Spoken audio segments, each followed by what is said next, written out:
650 points. Yes, 650 points. That's all you have to pay for this thing. It is a Mortis engine though, which is kind of ridiculous. Corpse Cart, all Corpse Cart mounts for characters got a cost reduction in the most recent patch, and in a recent video against, I believe it was Empire versus Vampire Counts, I talked a little bit about Corpse Carts. I believe there was a lack of Corpse Carts in that build. Black Phillip and I was the player. We talked specifically about that kind of in chat during and after the game. And here I've brought just an absolute ton of Corpse Carts. And yeah, we've got an Unholy Lodestone here, Balefire Corpse Cart, Lances and Barding. I've got 3 Black Knights with Lances and Barding. I've been huge on these guys lately. White King with Scabscrath.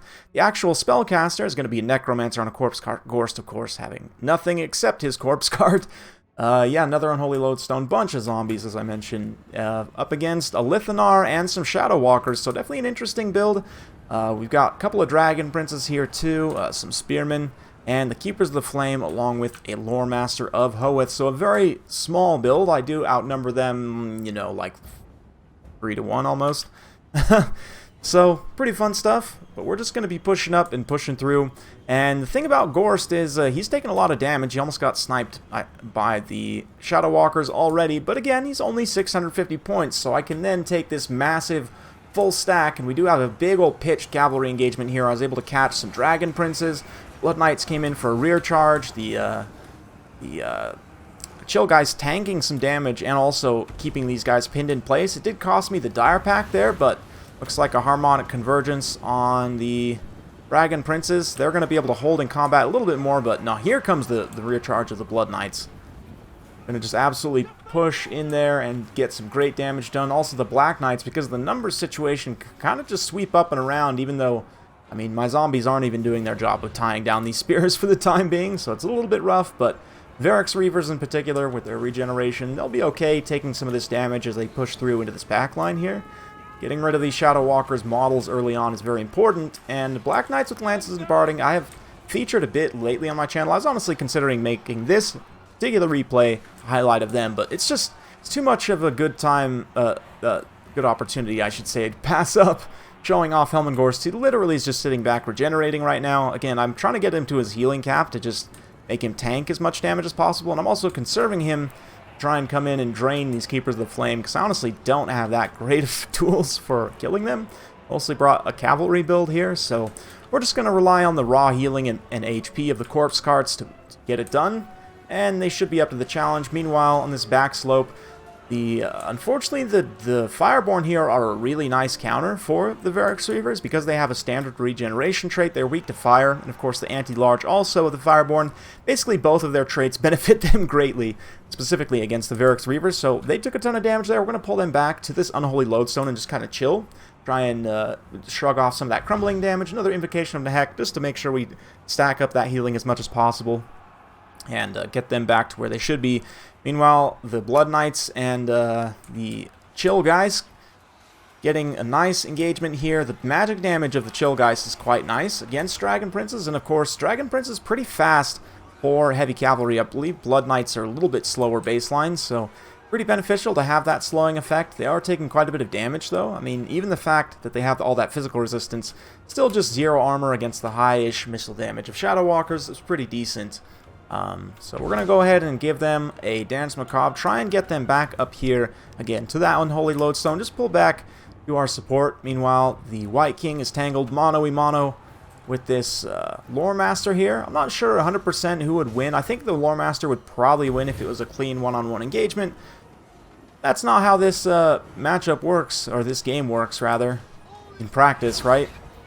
We're going to get some support in here for the White King. Helman Ghorst can't just allow his White King to get killed by some haughty high elf, so brothers pull in and charge! Yes, the dreaded Helman Ghorst rear charge against the Lore Master of Hoeth. Actually, Helman Ghorst does have 340 weapon strength, which is kind of hilarious. He does manage to pop an Earthblood before he gets routed, healing up some of these cavalry on the low ground there. Fireborn holding out as best they can, but just this mass of Black Knights.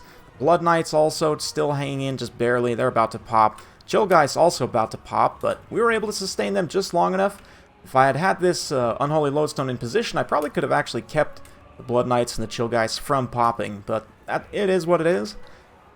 Benefit of corpse carts is, in banner rules especially, you can take a ton of them. And they're basically just like a regenerating meatbag single entity zombie that buffs everything around it. Really, honestly, quite nice. And Helman Ghorst being a Mortis engine as well, like a constant drain effect, on top of being a corpse cart that has actual weapon strength, and let's not forget that 13 charge bonus.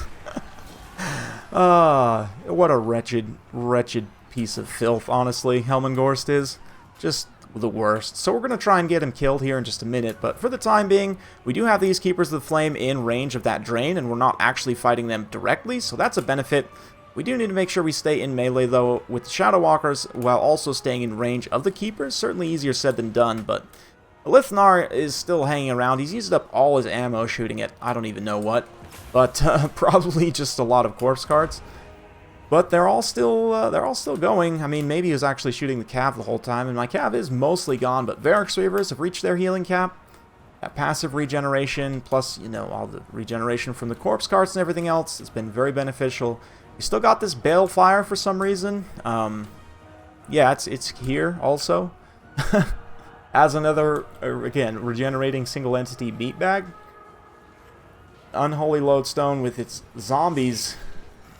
The problem with the Keepers of the Flame, I mean, they are very strong, and given enough time, they could potentially solo the rest of this army, I'm going to be totally honest, but the fact that the corpse carts are going to be healing all of this HP, and there's still all these skeletons, bunch of knights, more corpse carts, the Necromancer himself, who is untouched as to yet. But Ghorst is in here again. We're going to try and get him killed because Ghorst is just the worst, and is wildly overpowered now, in my opinion. Even saying that, I cackle. But it's all kind of true. Like, it is a bit of a joke, but it's also kind of true at the same time. 650 points for basically a Mortis engine is pretty insane. I mean, granted, it is your Lord that's also a very slow Mortis engine. You can totally just take a caster. Like, this Necromancer himself is maybe like, I don't know, we can check. I think he's less than 1,000 points kitted out like this. But, man, the White King getting exploded by the Keepers of the Flame, just blowing him up here as he executes them. Yeah, thankfully his anti-infantry and good enough weapon strength, he can chip away models here as well. But where did Ghorst go? Let's make sure we keep a handle on Ghorst. Oh, he got killed by Lithnar, that's right. I cast Dance Macabre on him to try and help him get away. You know, kiting with Ghorst. It works never. But Lithnar is fast enough, he could still keep up and just win. Well, here comes another zombie summon. You know, why not? Just get another zombie in here with the Unholy Lodestone fighting. They're 10 attack, 11 defense. Get a nice Scav Scrath. Could have been a little bit better placed, but also going to keep the White King in range of this Unholy Lodestone here as well. Bring in the Necromancer, bring in the last of our forces here. The Loremaster of Hoeth actually does come back from route here momentarily. I'm not able to fully see him off, but he'll probably die to those skeleton spears, so it's fine. The interesting thing about Total War is even though units can have great disparity in terms of stats, sometimes just law of large numbers works out in the favor of large numbers, who would have thought, where even if you only have a 9% chance to hit, if you roll 1,000 times, you're going to get some hits, right? And when you have these ridiculously high model count regenerating armies that just keep giving hits and keep throwing HP at you, eventually something's going to happen, right? And at this point, Lithnar is now surrounded by corpse carts, getting hit by a White King, because this is what Warhammer is all about, right? The Necromancer actually does have 300 weapon strength on his corpse cart, so it's not a pushover. That's one of the reasons why... Sorry. Just the haggard cackling of these Necromancers is way too much for me. I gotta zoom out. Oh, man. Yeah. This is so dumb. But that's why the corpse cart mount's getting cheaper, is just that much more of a benefit. I would say pretty much always you want to have... unless for some reason you really think you need double White King, I would say at least one Necromancer on a corpse cart, if only for the fact that you can get a corpse cart that can also give you more winds of magic, potentially, with the Forbidden Rod. It can give you some spells if you don't have them on your Lord, like zombie summons if you're taking, for example, a Strigoi or Ghorst. Yes. Corpse carts. Helman Ghorst corpse cart is here to stay, and funny enough, you guys might laugh, but I actually did beat Klaxon Soothsayer in a practice game. I mean, granted, he was trying out a lot of the new stuff, for, I believe it was Wood Elves, I want to say, and it was a similar build to this. The Black Knights ended up cleaning up a lot, because Ghorst is just so cheap. I think I even had a Mortis engine in that game that I left on the side of the map and didn't use at all. Anyway, so yeah, I managed to beat Klaxon the Soothsayer with 1,700 points down. I don't know, what does that say about the situation that we are in, him practicing with new stuff, me using 650 Helman Ghorst, who is of course wildly overpowered. Yeah, it's interesting. I mean, the thing about Ghorst, you might say he did nothing, but he actually did pay for himself in terms of damage value. Even just doing the small amount of draining that he did. And that's the thing, especially against kind of a high value faction like Wood Elves or Dark Elves or High Elves. You know, potentially Warriors of Chaos as well. Factions that you think might go with an Elite Halberd box. Basically, you find the unit that isn't the Elite Halberd and you attack them with Ghorst and hope that the Halberds are standing around.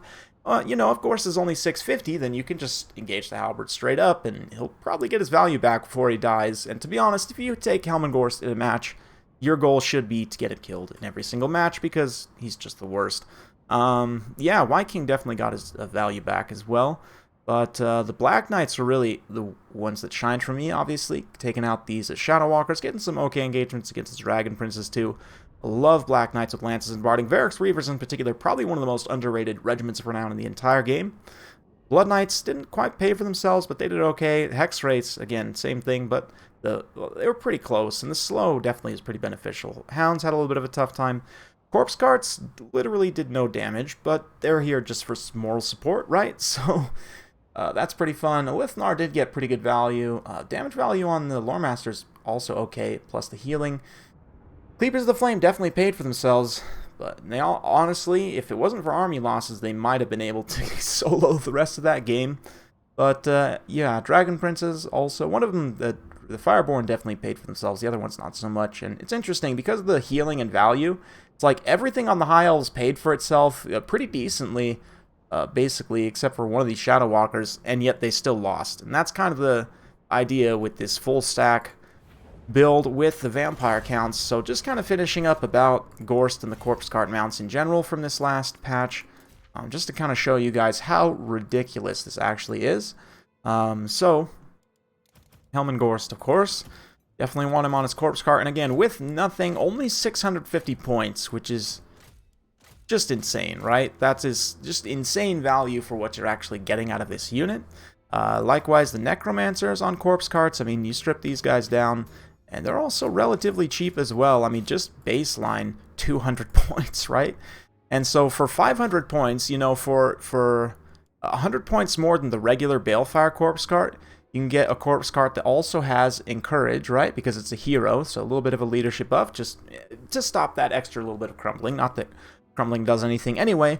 Then you can also come in here and kit him out with a lot of other really nice stuff, like, oh, here's a little bit of extra regeneration, right?